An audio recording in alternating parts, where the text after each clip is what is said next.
What's up, guys? Thank you, as always, for hitting this video. 3 quick things. Number 1, if you're not already subscribed, please do us a favor and hit that subscribe button. 2, if you would like to see early ad-free releases of our episodes on Patreon, you can join Ooze Control via the link in the description below.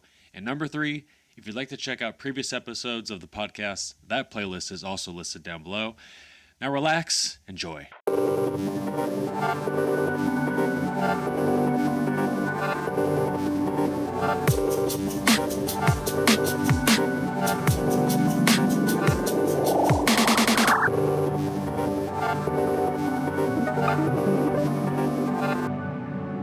So, before we got on air, we were talking about getting our tonsils removed. I got my tonsils removed when I was young. My son, Jamie, more than likely is going to have to get his out sometime soon, actually. They're getting kind of big. Went down to breakfast one Sunday, and I purposely ate, like, a bunch of pancakes. Just shoved them down my throat. And then I went upstairs to go get changed for church, and I paused at the top of the stairs. I puked out 3 pancakes in these perfect circles on the carpet. And I just stood there and I was like, oh my gosh, I don't have to go to church. This is awesome. I just yelled down the stairs like, Mom, I threw up. I can't go to church. And I just dove into bed and turned on WWE. It was pretty sweet. Nice. Oh, the Raw era? Yeah. Good times. Dude. My 2 memories of wrestling is when Rey Mysterio got unmasked. I remember that. That was a big moment.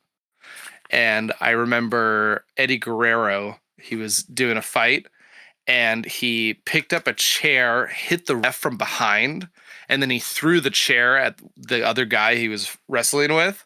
And then the ref looked up, saw his opponent had the chair and kicked him out, and Eddie Guerrero won.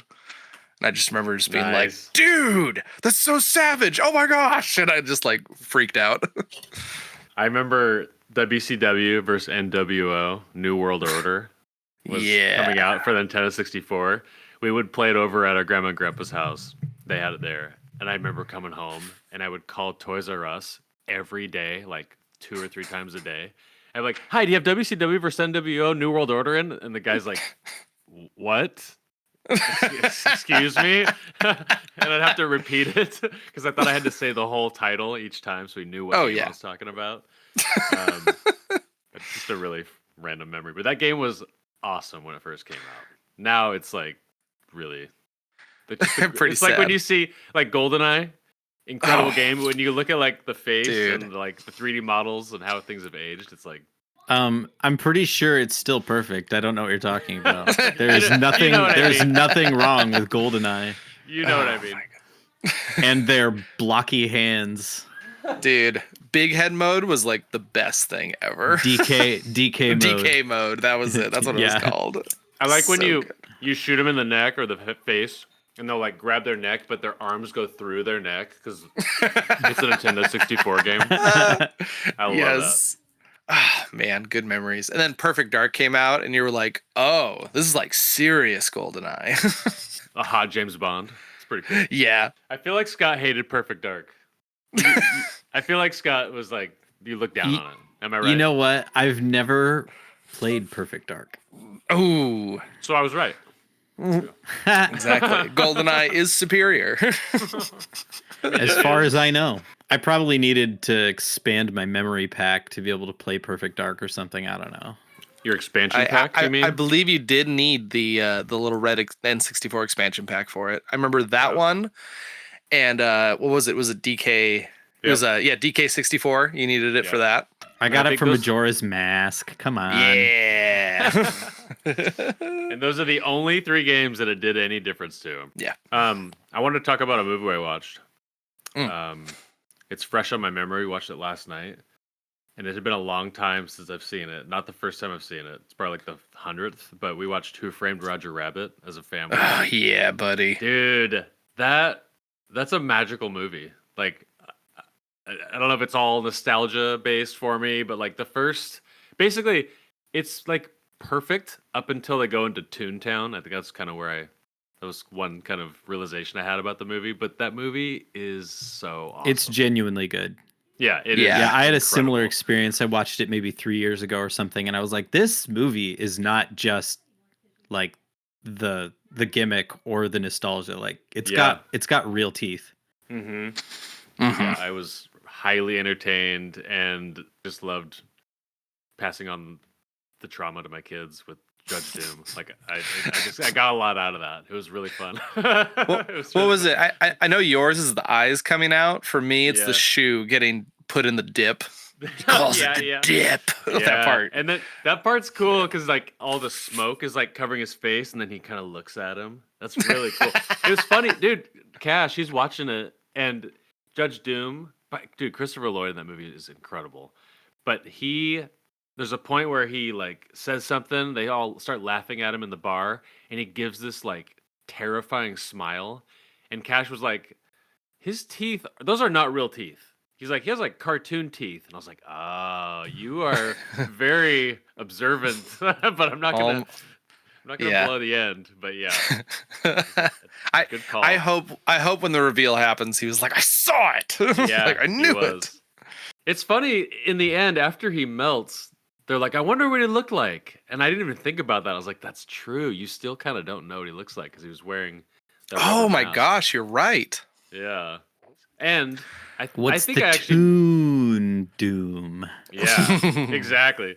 But the rights to Who Framed Roger Rabbit, or like the book, I can't remember the exact. I think it's something about Jessica Rabbit. But anyways, those rights just got returned to the author.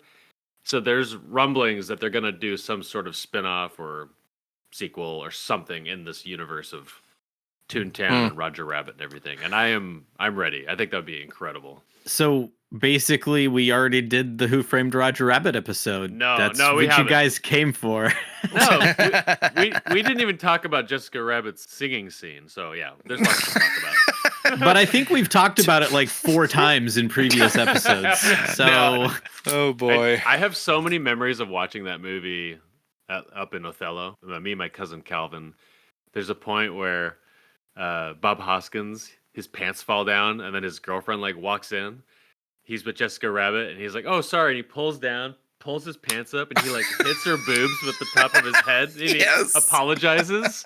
And me and my cousin would rewind that and watch it like 100 times in a row. That was the funniest thing ever. So last night I got a good chuckle.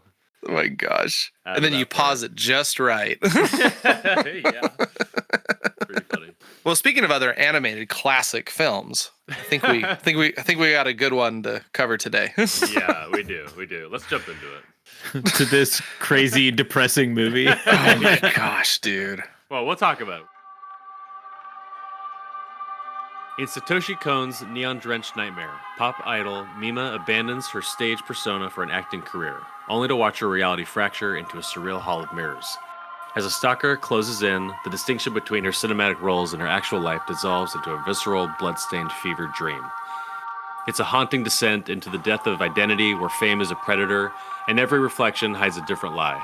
The psychological masterclass remains the definitive exploration of the blurred lines between public performance and private self.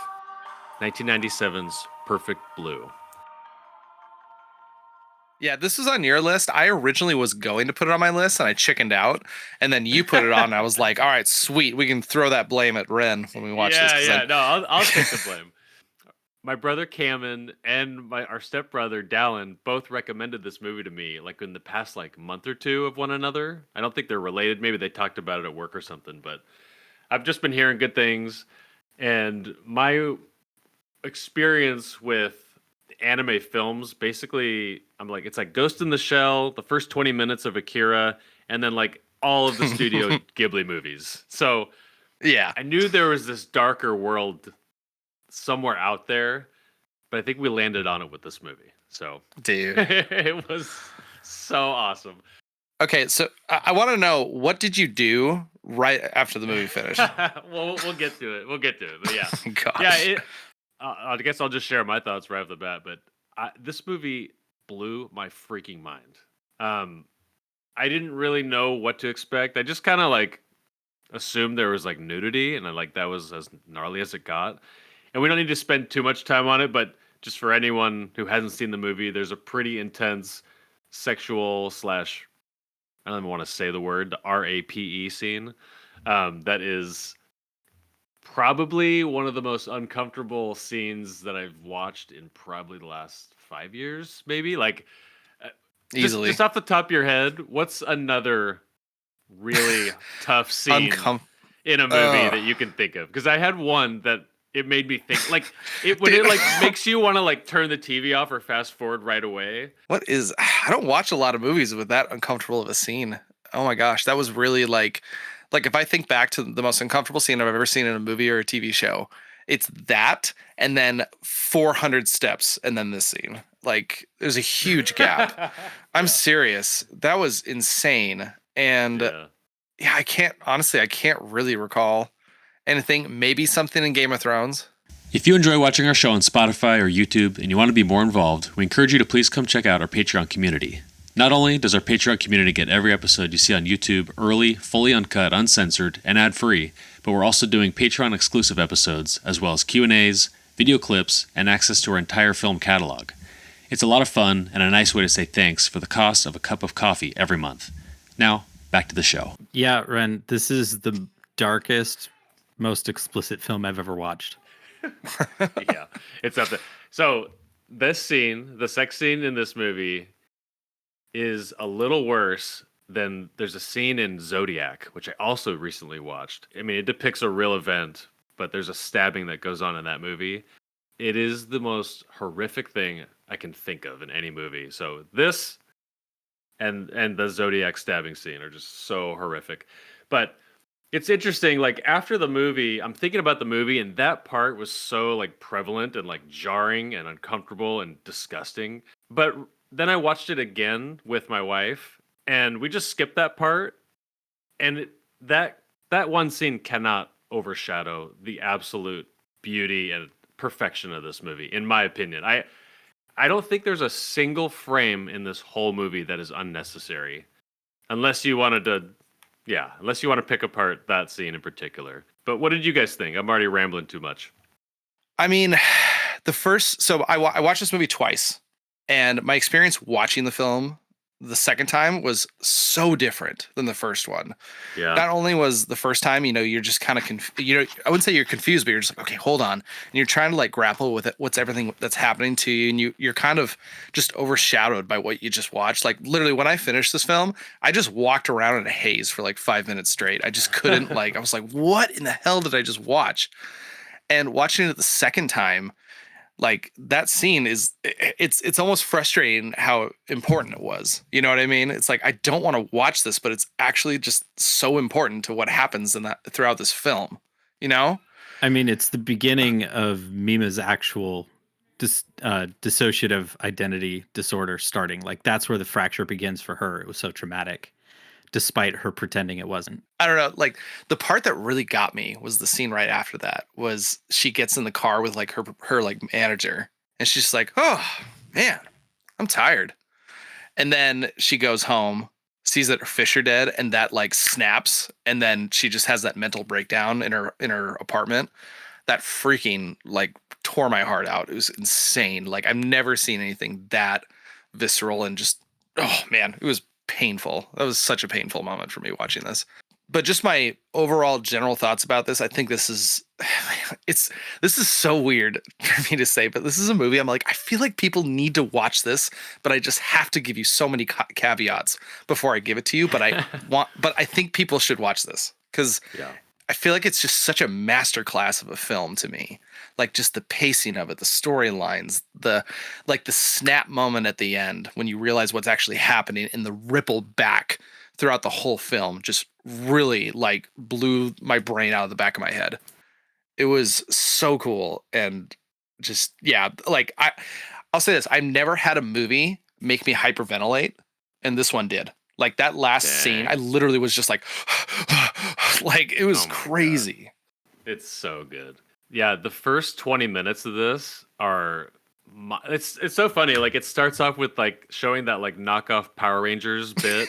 Yeah. And then it's so cool how it weaves you from that world, and then you're like hearing all these conversations of all these crazy fanatics. They just like love it, like what's going on in this whole world, and they're all gossiping about their favorite celebrities. Then this teen pop idol group, was it CHAM or SHAM? Yeah. And then she announces that it's just so good how it all weaves together. And I didn't know what to think about it, but when she's doing her performance and you see that creepy, what's it, Me Mania, and Yeah. he's looking at her kind of sideways, like cockeyed, and he's holding her in his hand. Dude. I was like, that means something. I don't know what the heck that means, but he's holding her like a tiny dancer in his hand. Yeah. Like he's possessing her. And honestly, that scene happened and I was like, I can't believe how fast they just established who this guy is and how he views this and what to expect from him later as the movie goes on. Scott, I don't know if you want to share your feelings, but we'd love to hear them. I'm like the exact opposite of Harrison. Like, so I want to be like very, very clear. There's a reason why this movie is as highly rated and as recommended as it is. It was incredibly well made, and it's just a movie that I just wish didn't exist. Yeah. It's so dark. Yeah. It's so sad. It's so honest. There's so many layers of cultural exploitation, and it's so postmodern. And all of the downsides of what happens when you start convincing yourself that reality is different than what it really is, and when an entire culture starts to support that. And so it's really hard to watch this and feel anything other than just like gross that this could be a thing, and it's an exaggerated version of that. But it's not super exaggerated, but it is exaggerated, and it's sad that this is the logical conclusion, and that it was made in 1997 before social media was a thing. Dude. 10 years before prophetic. 10 years before Facebook went online, and it's just like uncomfortable how like it's pre-Twitter stalking basically before social media was a thing, and what that does to a psyche. Yeah, no, the moment that Rumi unboxed that Macintosh or whatever for her, and she was like, all right, this is what the World Wide Web is. I was like, whoa. Like it was, it just like, I was like, hold on a second. What? Like, I can't believe how early this is, and fan obsession, like it just, I don't know. It's looking forward. Yeah. Like in 1997 when this came out, like we were unboxing our computer and getting hooked up to the internet for the first time. Like I remember this era. I was playing Chex Quest. Yeah, dude. Just back to the beginning, like I didn't know what the hell to expect, and I was just the part where she's back in her apartment and she's on the phone with her mom and they're just kind of catching up, talking about whatever, and she's like, "Oh, I gotta go.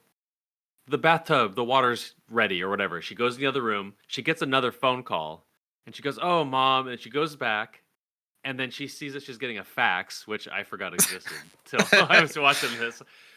But then I love how it doesn't show what's printing. It just shows her face, and then her eyes just get big, and it freezes on her face, and then you reads "traitor, traitor, traitor," and then she looks out the window.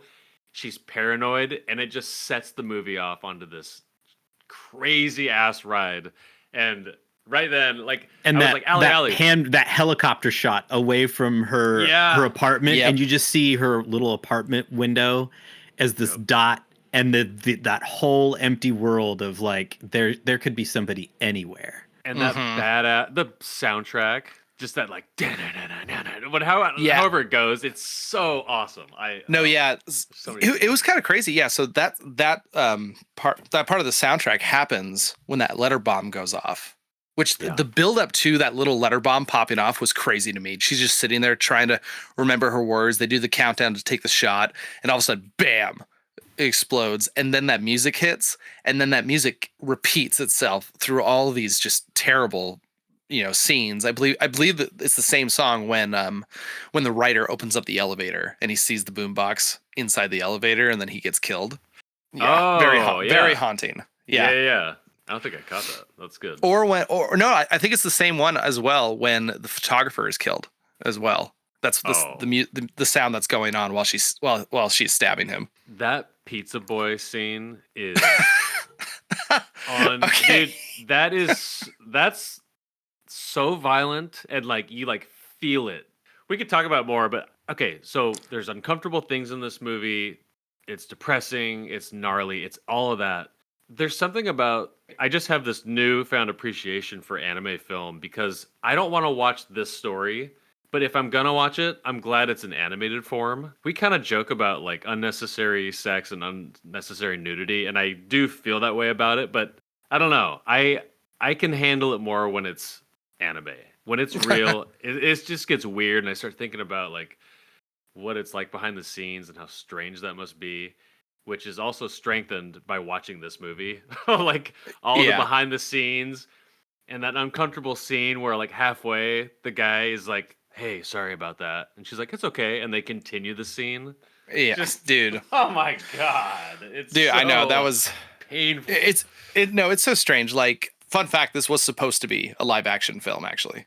Yeah, Like it originally started that way, and then a bunch of backers backed out, and then they switched it over for it to be animated. And I'm so glad it was. just to insert something else, it almost happened, but apparently there was like an earthquake that happened, and it like set back production, and they had to Really? like it messed up some budgeting stuff, so they decided Satoshi Kon, they hired him and decided to make it animated. And I'm just so glad those weird circumstances worked out the way they did. I would not watch this if it No, wasn't no. animated. Well, no, I don't think it would work, especially that ending scene. I just don't think it would work. It Yeah. wouldn't hit as hard. Yeah. Are you talking about when Rumi is chasing her around and she's like seeing her as herself and stuff? Yeah, Yeah. that whole scene, I just don't think it would work live action. I think one of the other big ones for me is, I guess it's kind of the same thing, but when Rumi, fake Mima, is running away, she's like gracefully flying through the air, and she's like hopping and skipping. She's not bumping into anybody. Then the real one, the real Mima comes through, and she's bumping into everybody, and getting in the way of everybody and shoving them aside. I don't know. I don't know. I just can't. I can't see this film being live action and just hitting the way it hits. And anytime I watch something from a different culture, I want to make sure that I understand the nuances of what I'm missing from the cultural lens. And this one is really, really important. So a lot of it's implied, but so this movie is definitely rooted in 1990s Japanese idol culture, pop idol culture. So there's really not a Western equivalent to this. So I just kind of wanted to explicitly cover what was expected of these little pop stars and who their fans were and stuff like that, because it really makes the movie make more sense. So these idols aren't like stars like we have them today, where they're like independent people that are, famous and make a whole lot of money. They're basically exploited is probably a little over strong of a term here, but they're definitely not. They're manufactured. They're disposable. They're accessible fantasies for otakus, which are just grown-up men who are living a fantasy of this innocence of like cute little girls in poofy skirts and stuff. So this is like a top-down, like, we control what you do, and I want you to be the fantasy, not just pretend to be the fantasy in a movie, but like, you have to be my fantasy. So in that case, that means that like these girls weren't allowed to date, they couldn't grow up, they couldn't have braille, anything like that. And so any deviation from that was like real betrayal. So this is what he's like the ultimate otaku stalker stereotype. And so him, feeling betrayed is the logical conclusion of that. But the fans like really own that pure image. You can see this still continues today with like Miku and things like that. So when Mima evolves, it would have just been this like, she's growing up. She's, turning from a Disney star into Britney Spears or something like that. And that's like sad in its own right, but it's not like a betrayal. It's like, oh yeah, Miley Cyrus had to grow up someday and she just decided to grow up this way, But in this particular case, culturally, this is like violating a very sacred fan contract of a whole bunch of just like grown ass otaku men. And so like he's not supposed to be like a stalker slasher cartoon villain. Like he's supposed to be a logical conclusion of the actual culture, which is what they were trying to capture. Like it's a commentary on how ridiculously gross that culture actually is, of like fetishizing chastity by sexualizing it essentially with these little teenage girls. So anyway, that's the cultural norm that this movie's set in, that's like not super easy to grasp from our Western perspective. And I think it makes the movie land a lot harder when you know why they keep downplaying all these murders and stuff around her. Like, oh, it's just a fan, because that literally was normal. Yeah, no, I distinctly remember watching that first opening scene, be like, wow, this is all dudes like at this concert. And I also noticed that the stands aren't filled up either way. So I thought that was a nice little touch also, because they were talking about how they're not really that popular, so they don't actually sell out as probably other ones do. But yeah, no, I just remember being like, wow, there's a lot of dudes in this. This is really uncomfortable. Poking around online, doing research and seeing what other people think about. We'll get to like the color theory of it all. You kind of mentioned that earlier today, Harrison, but identity and like the role that celebrity and online exposure can play into the psychology. There's personal privacy issues, but just like your reality bleeding into like these fever dreams. Like, and I didn't count how many times she just like wakes up in her apartment, but I think it's like 15 times. Like, you don't know what is real, what's a dream, what's not. It's the scene after the pizza boy / her kills the photographer who made her do the nudity scenes. She's like reading the online diary that she supposedly wrote. She opens up her closet and then she finds the bloody clothes, and then all the paparazzi is just like trying to jam their way into her apartment and ask her questions. And the movie just keeps taking these very hard, sharp turns left and right throughout the movie. And yeah, tough watch for a lot of people, but like I was highly entertained the entire time, no matter how gross it was. So it did its job. So just to go back to that murder scene, at least the way I took that murder scene with the knowledge I have at the very end, I believe that was Rumi that actually killed the photographer. It wasn't actually Mima that killed him. Yeah, this is why I wanted to bring it up, because I'm not even sure what we can go through a timeline of what's real in chronological. I have it written down. Stuff. I broke it all down. Yeah, no, we'll get there. Just to keep on with the talk of the theme, though. Yeah, no, I agree. I think this is a movie about your identity, and I think it's just interesting because like throughout the film, like at the very beginning, I feel like Mima is trying to figure out who she is. So we get scenes of her performing, and then it keeps cutting back to her like shopping at the grocery store, going back to her apartment. And I think that sort of is showing us that she doesn't know what world she wants to live in that moment. And I think it just keeps continuing. And then she ends up being, she gets a part in this TV show. And I think one of the coolest things that this film does is as you're watching it, there's scenes that start, you're watching it, and then all of a sudden it clicks in your head. You're like, oh, this is a scene from the TV show. This isn't actually her real life. What's going on? That was incredible. It was mind blowing. I couldn't believe it. I was like, whoa, hold on a minute. And I just had to like pause for a second and I had to rethink of the scene. And I think it's just this incredible way to blend reality and fantasy, and for us to be confused. Let's see, this is one of the best things about the film is that while I was watching it, there was moments where it's like, whoa, hold on, what's going on? And it felt right to be confused about it. It wasn't just like, oh, hey, we're just making like a clever film. Like, oh, sure, we're going to do all these different timelines and you're going to be unsure of exactly where you are. Like I watched it and I was like, oh, that's the point of this movie, is to make me be unsure as to what's real and what's not. And that's actually connects to the theme of the entire film. So you're saying that this did right what The Returning tried to do, but did it accidentally. So took hard. The words right out of my mouth. Yeah. That was it. It's the first thing I thought of. I think I am the only person in the entirety of the universe, every dimension, before and after this, in every possible conceivable way that has ever compared this movie to The Returning. There you go. That. Absolutely. There you go. You're going to go down in the annals of history. right in those annals. Right in them. There are themes in this movie that are obviously so true that you can just feel it when you watch it. but it's layered because this identity thing ties into the celebrity life and also just normal people like us are in our lives. So there's this part where she's trying to shed her old self. She has me mania obsessing over her and has her in his hand, in his mind. She's always going to be from CHAM, that pop idol version of herself. And he just will not let her move on. This is just kind of where, like, in my head, it's so multi-layered. But one thing that I think makes it so powerful is that she has to go through that to get out of it in a way. And you guys kind of mentioned, like, at the end, you kind of feel depressed and everything. And that's how I felt after my first viewing.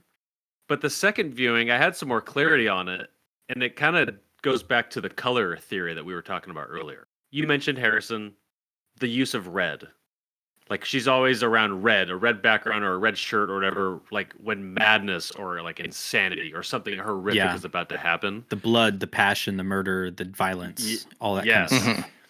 But at the very end, one of the only times that you see the color blue is when she's looking up at the cloudy blue sky and she's in her car and she kind of has her sunglasses on. She takes a look through the like rearview mirror and she's like, hey, everything's A-okay or whatever she says. And she's like happy again. So in the end, there was this giant relief because she had to go through that and like figure out what the hell was going on because she's being pulled in all these different directions that I don't know. It was like a psychological, like going into hell and coming back again. I wasn't depressed, but it was just a crazy journey. No, I'll say this. So my first viewing, when I got to the end, I was like, whoa, that was really sudden. Like, and then it like jumps into this like pop music at the end. I was like, what the hell? What's going on?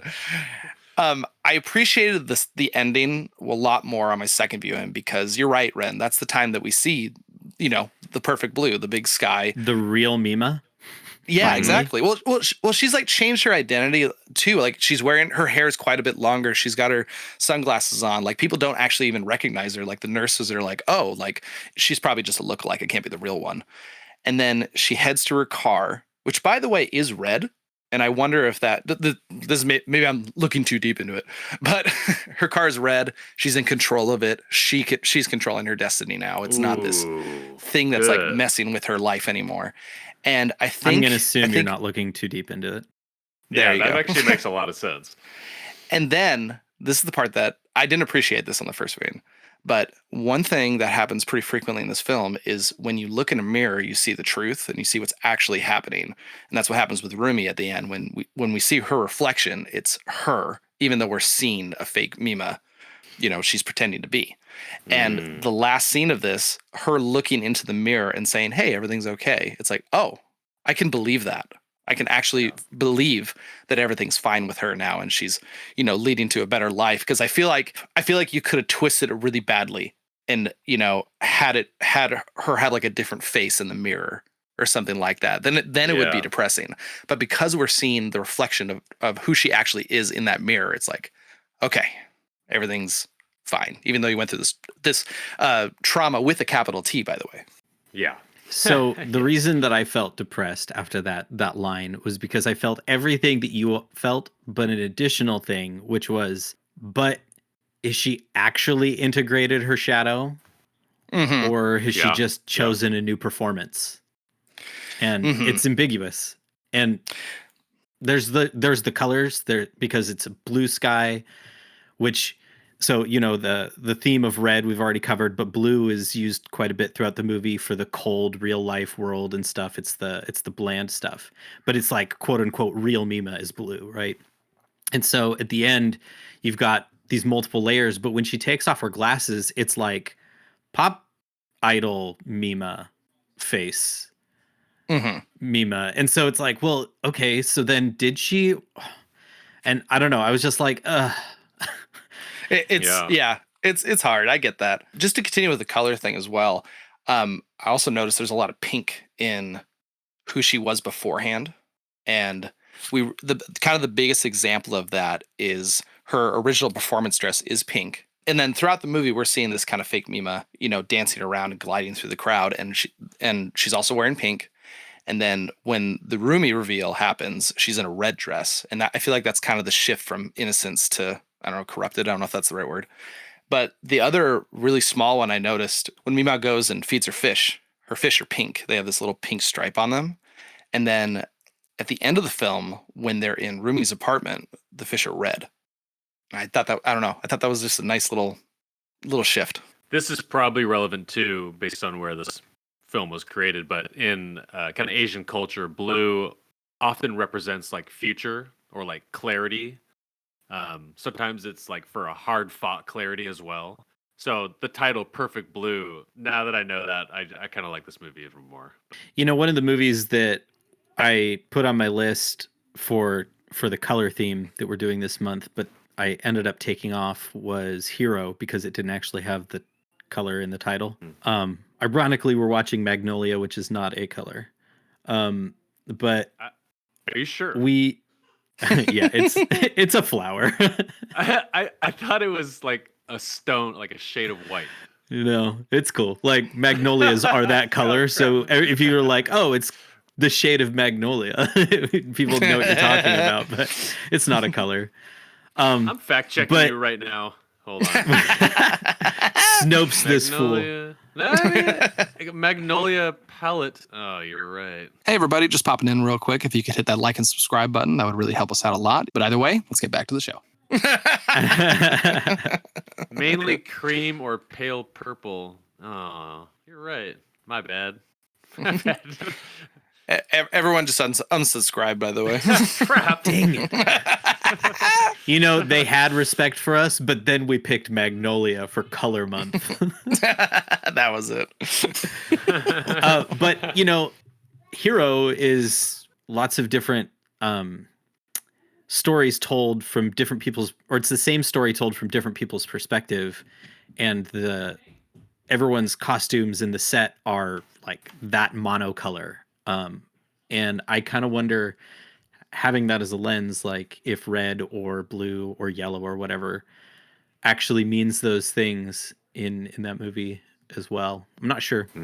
Not to conflate Japanese and Chinese, but you know, they're Asian cultures that are not Western. So a couple of really important characters are Rumi.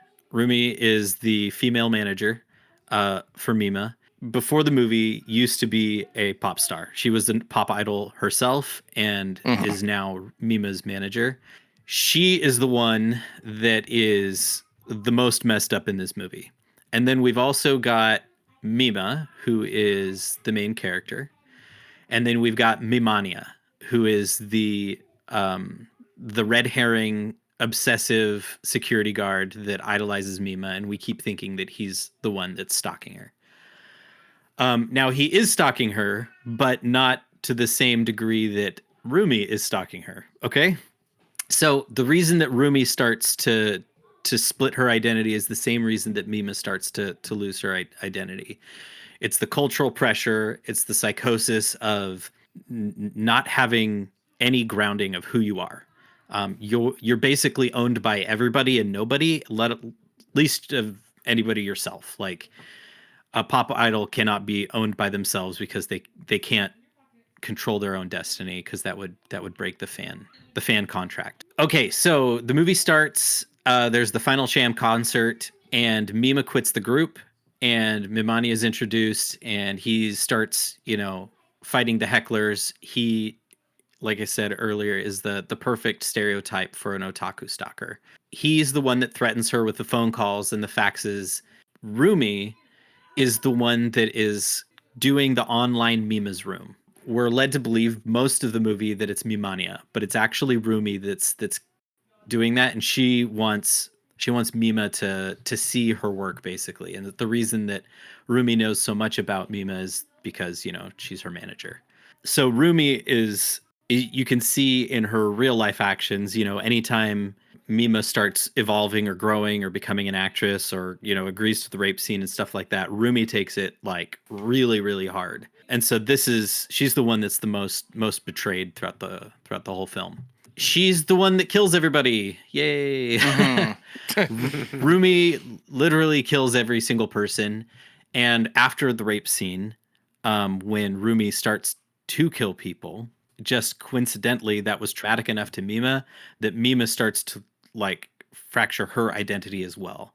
So that's where the confusion comes in, is the same time that Mima starts to go a little off the rails is when Rumi's just like absolutely starts murdering people. So there's the scriptwriter of Double Bind he pushed the rape scene. There's the photographer that photographed all of the nude spreads. There's the agent Tadakoro, who pushed her towards all the adult roles, and then Mimania himself was also killed by Rumi. So those are the 4 people that Rumi murdered. Mimania at one point tells Mima that he has been receiving all of these emails from her, and you kind of think like, oh, he's just like making this thing up. But Rumi's been sending him emails about her every day.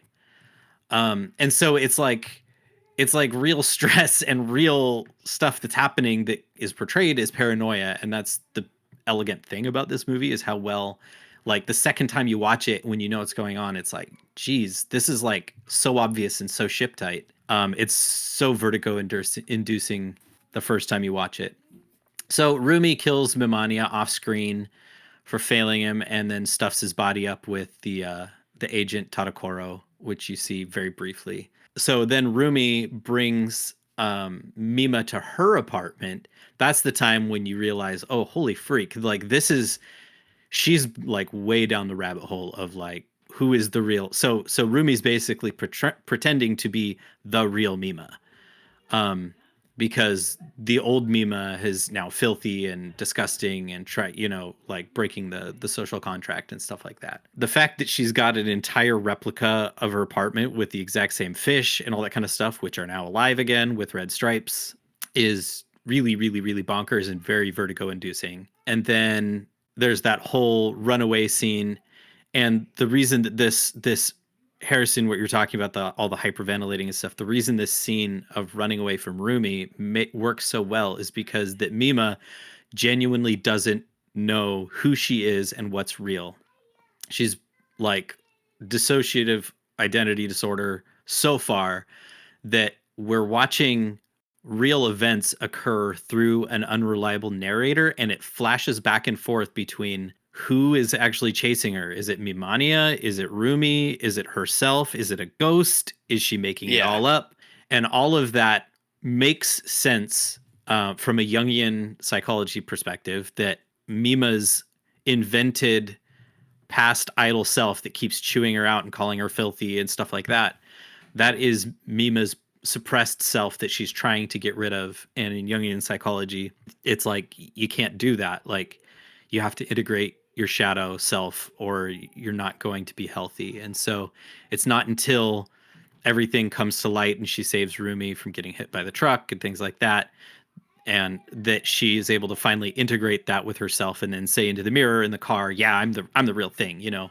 And so it's like her claiming ownership and authorship over her own identity, which is that whole theme of this film of not having anyone owning Mima before, and Mima finally decides that she gets to own herself. So, yeah. Dude, what a freaking ride. It's insane. So, just one note for my experience watching the film. So at the end, I made the connection that Rumi is trying to portray Mima, and she was the one who killed all the people. The one thing I didn't catch was that they were in Rumi's apartment. That's the part that I didn't really recognize. I was like, okay, that was kind of strange. And then on my second rewatch, the moment that I clicked in my head that it was I think she actually Mima actually says like, this isn't my apartment, but I kind of just chucked that up as like, well, like, you're losing your identity, so I can't really believe anything you say. But the moment when I think she like opens the curtains and the train is right there in front of the window and it's not far away like it is at her actual apartment, that was my like, oh my gosh. And what was crazy about it was I felt like I didn't need to even know that. Like, it wasn't a requirement for me to know that this is just a replica of her apartment that Rumi created. But when I realized it, it just added another layer of just like, oh my gosh, my skin is crawling. Have you guys watched V for Vendetta? I've seen it like twice, not in a while though. So there's this part where Natalie Portman is like in like prison and she's being tortured and stuff like that. And then she like comes out and it turns out that the whole thing was just this facade to like make her stronger. And I remember feeling very similar as how this movie made me feel. It was just like absolutely vertigo inducing of just like, what Yeah. is real? And Totally. yeah. Well, speaking of Natalie Portman, this movie made me think of Black Swan. So I don't know if you've seen that yet. I know it was on your list last month, Scott, but if you Yeah, that's the one on my list. yeah, there's some controversy online about it because the director of Black Swan like refuses to admit that he's ever seen Perfect Blue. But like it's like almost not exact, but like very heavily similar. So if someone's lying, maybe I don't know. Just I had a thought. This is Satoshi Kon's debut film. I gotta clock this. I have to figure out. I want to go through like a list, but like this has to be one of the greatest debut films like ever. I'm really interested in watching. He has 5 other full length films, and I'm all in. Like I have to see all of them now. True. I wanna throw out that I think the use of the parallel TV show that was basically meta commentary on the psychological effects of what was going on, but also fueling Mima and Rumi's psychological breakdown was one of the coolest meta layering I've ever seen in any story ever. Like that was masterful.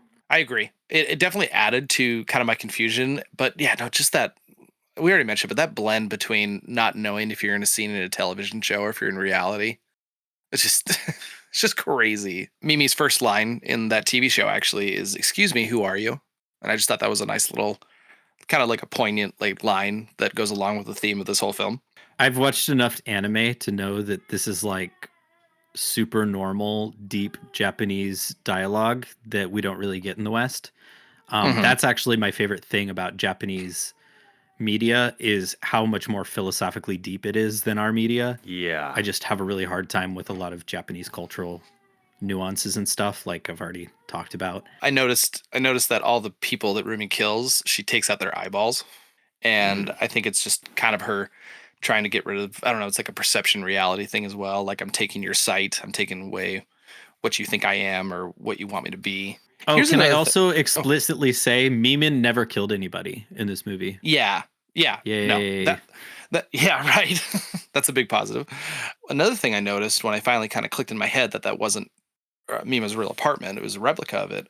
One of the first things that Mima does is after she leaves the group, she goes home and she actually takes down that poster of her group. And, you know, that's kind of her trying to move on and, you know, getting rid of these things that attach her to the past. When we go into Rumi's replica apartment, she still has that poster up. At first, I thought it was a mistake and maybe it was that. But then I realized, like, wait, no, but Rumi's been in her apartment a lot. So she knows that poster isn't up there. And so I think that is just another layer of like Rumi's trying to hold on to this image of who Mima was before she left that group. That's why she dresses in that red dress that looks just like the one that she wore in the group as well. So I thought that was just a nice little layer and kind of just like a good attention to detail thing, because I could see another director being like, well, no, she doesn't have the poster anymore, so Rumi shouldn't have it either, you know. I'm not going to take credit for this one. I saw this online, but Rumi, her name is Rumi, so it's Rumi. I just thought that was a cool little tick.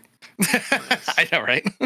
I like that. I like that Rumi tried to really play off the fact that letter bomb was like a prank. When she's setting up that computer for Mima, she's like, wait, no, shouldn't we call the cops? Like, what should we do about this? This is a serious thing. And Rumi's just like, oh, it's just a prank. Like, it's not a big deal. Like, stop worrying about it. And I feel like there's just a lot of gaslighting in this film as well. And I think that's the main way that Rumi was able to push Mima into, you know, having her psychosis basically break. Freaking objectifying people by gaslighting. It's so dark. Dude, it's crazy. Like, oh my gosh. You know, when you watch the movie twice, like I wasn't as depressed as I was the first time I watched it. You know, after the second rewatch, you kind of put things together more. But I'm like kind of sad that my first viewing is forever gone.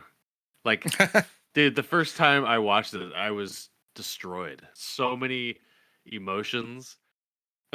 Yeah, I don't know how rewatchable this movie is. I'm curious to see how it ages as time goes on for me. But dude, the My first viewing was unbelievably unforgettable.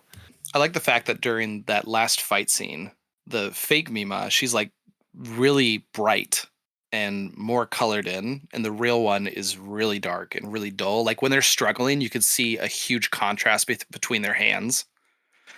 And I don't. That's just a really cool detail to me because I think it just shows how far Mima has fallen, and she can't even shine bright in a room anymore. And then it just adds to kind of the, I don't know, just like the fake Mima, just like smiling and like I said, gliding through the air gracefully. It just adds to the whole just creepiness of the whole thing. And then I actually really like the moment where she's chasing after the real one, and then when a reflection comes up, you could see Rumi like panting and sweating and like, she's like, oh my gosh, because if you think about it, she also jumped off that balcony and also fell down. I don't think I'm ever going to get that ending scene out of my brain.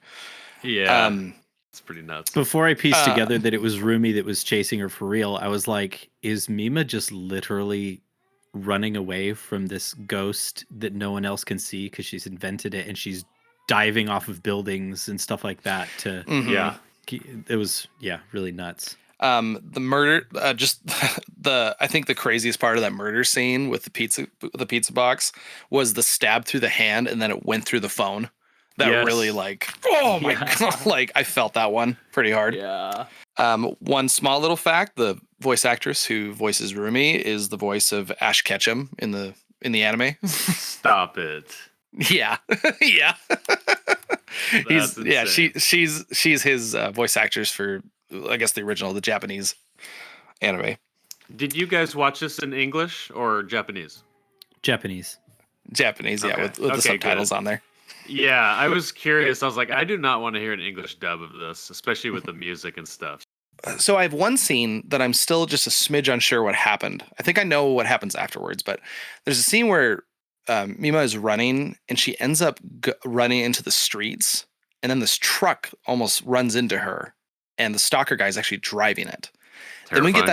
Then we get that white flash, and then it kind of starts that process of her waking up in her apartment kind of at random times. Now, I think what's happening in that section is I think Rumi's actually drugging her and kind of controlling her. And that's what kind of leads her to, there's that moment when she's reading on the website and she's like, I guess I went shopping at this one place today. And she just looks so miserable.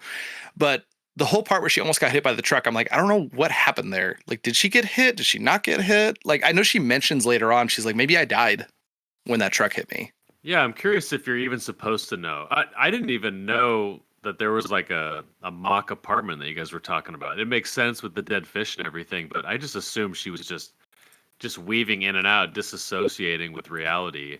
So it's the story kind of told through her perspective. Yeah, that's the only part that I'm not 100% sure on. I might just post that up somewhere and see what I can get out of it. What a ride. Yeah. Well, let's do our slimiest scenes. There's only like one or two, so this might be hard to pick. Yeah, whatever. All right, I'll go first because I'm not going to take either of them.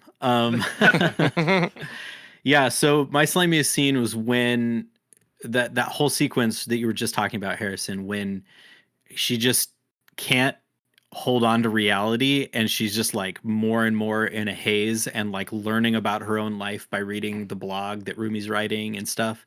I thought that was insane. I was like, this is the most unhinged thing I've ever seen.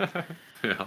As far as rating goes, I mean, it's like a 5. I just genuinely don't like this movie. Like I really wish that I could unsee it. It's the darkest, most exciting thing I've ever seen, and I don't want to watch anything like it again. And I mean that very literally. Like, this is not a good experience for me. But I can also say with pure honesty that this movie was incredible. And like, it deserves all of the good ratings that it has. And I'm giving it another one. I just don't want to ever see anything like this again. It's just not it's not my thing. Yeah. So just curious, Scott. So is it okay for movies like this to exist and to be made? I guess. I don't know if that's the right word. Yeah. I mean, I think that the answer is yes. If you were to put movies on a matrix rather than like a left and right gradient of good to bad. Like you could have something that's like high moral tone, low moral tone on the left and right, but then like the up and down is like quality. And this would be an incredible low moral tone film.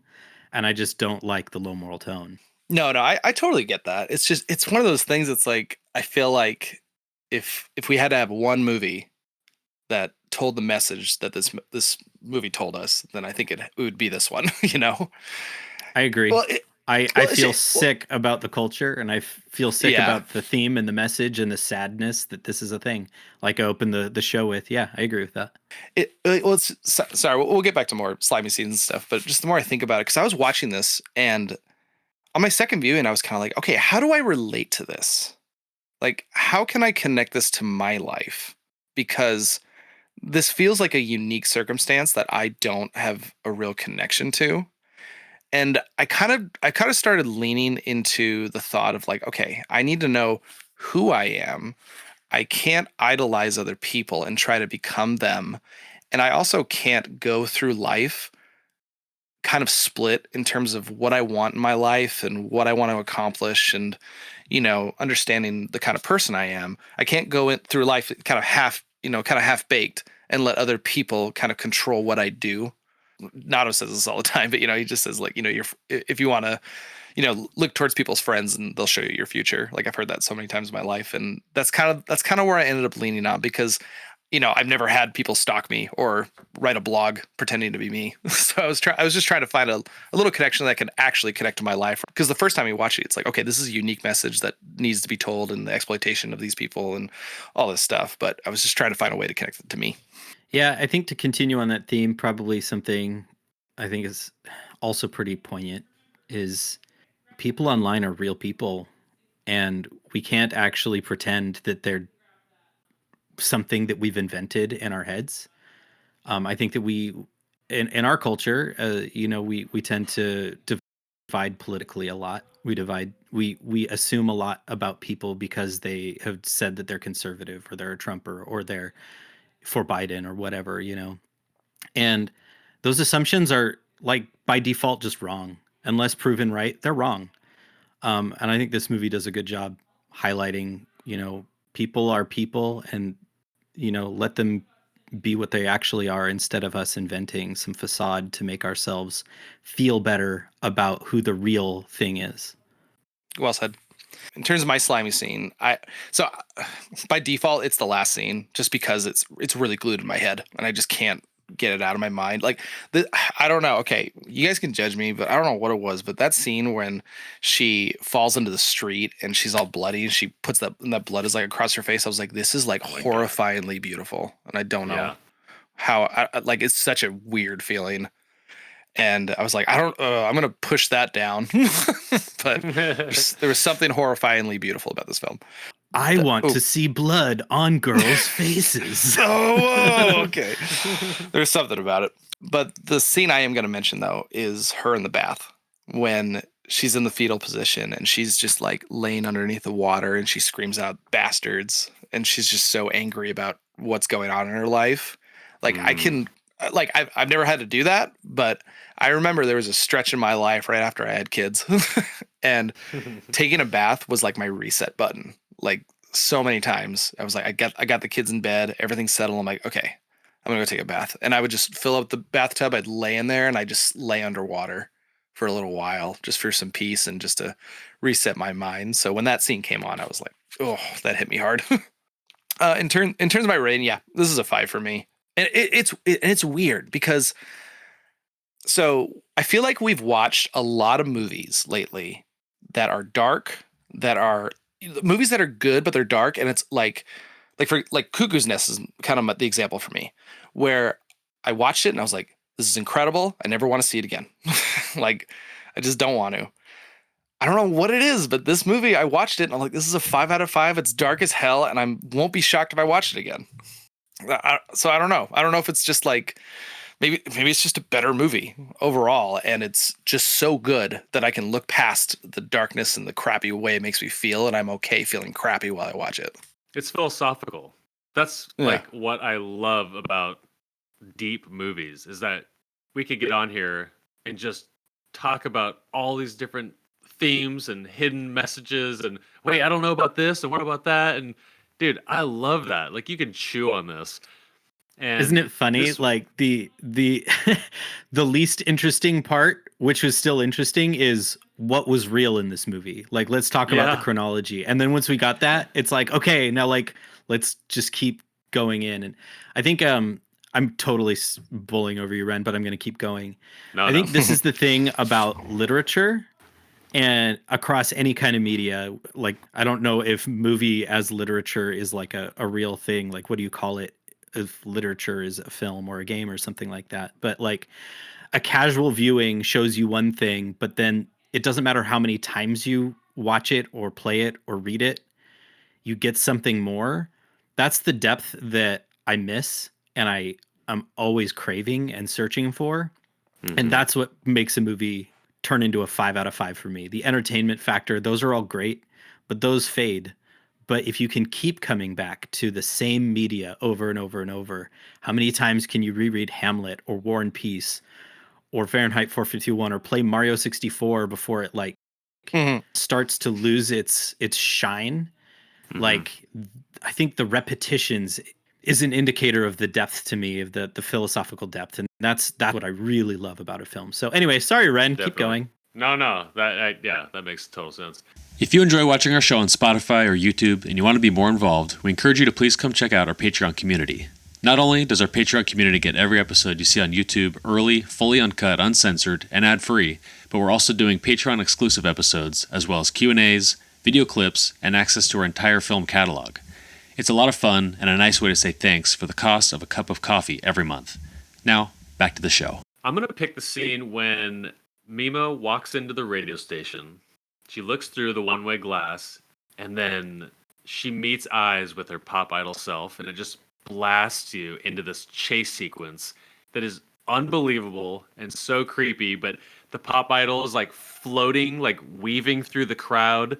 No matter how hard she runs, she cannot catch it. She's going around the streets, chasing her with the screwdriver, and then one of the scariest things ever, you know, when she looks in the closet, she finds the bloody clothes, the pizza boy scene, getting her revenge on the photographer.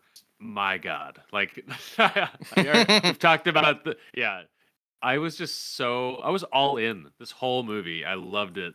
The gnarly, what's weird about the sex scene, just one little thing about it is that you have to remember that she's acting, but it's an anime character as an actor pretending to be raped.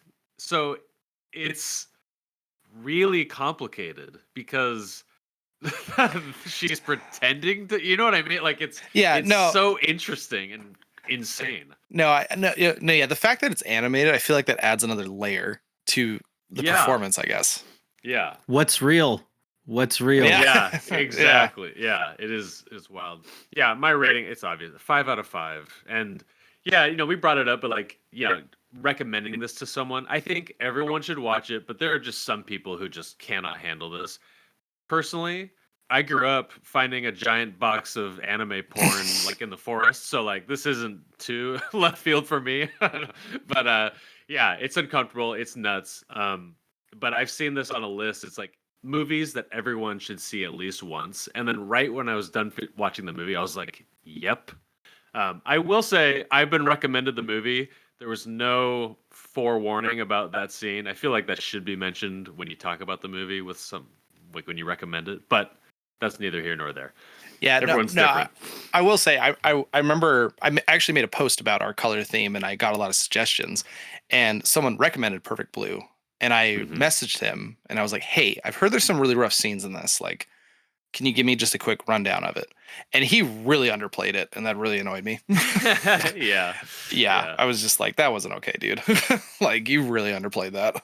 Yeah, but to not take I know it's tough, but even if you fast forward it, I mean, it's a 3-minute scene in an 88-minute movie.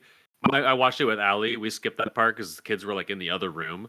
Dude, the movie is worth seeing. Like, it's unbelievable. We've already touched on it. It's just like a masterclass of anime storytelling, the cutscenes, the editing, the music. It's bloody. Like, it's basically everything I love. I really enjoyed it. So 5 out of 5. There you go. My last scene I want to mention real quick. I just remembered it was the very end scene when that truck is about to hit Rumi. She stands up and puts her arms up like it's a cheering crowd, and it's the lights on her while she's performing. That that was another moment of like, oh boy. Do we want to? We got to figure out a theme for the next month, guys. Yes, we do. Let's jump into it. Let's do it. Time has come. Just in case anyone has joined us for the first time, what we're going to be doing is we're each going to be putting 2 themes into the pool. We're going to randomly pick one, and that's going to decide what our next month theme is for the movies we're going to watch. We also have a seventh part theme in there, and it's just deep dive. And if we land on that, each of us is going to pick like an actor, a director, a writer, things like that, and we're just going to deep dive on that person. Woo! Okay, so I'm gonna do mine first. My first theme I'm gonna put up is hair. And what that means is you have to pick a movie where there's like an iconic hair style in it, or there's a character that has an iconic hair. Like think like Princess Leia from Star Wars. Think basically any character in The Fifth Element. Like but we already watched Bubba Hotep, so what else is there on the list? True. What's the point? Think of the Bride of Frankenstein. We could watch Young Frankenstein. Be perfect. Eraserhead. Okay. There, yeah. The guy on the front of Eraserhead. Be perfect. My second theme is going to be comfy cozy, because I'll be honest, guys, we watched a lot of dark shit lately, and I need a little positivity in life. Right on. Okay, so my 2, water. Jaws. Nice. I'm just trying to get Jaws, maybe Master and Commander or something like that. Yeah. So similar to the color theme, but just water instead. Broadly interpret it as you will. Wait, could you explain that? I need you to explain that a little bit better for me. Think like Waterworld. Think I'm like joking. All right, go on. I took you too seriously. The next one is 90s cool kids.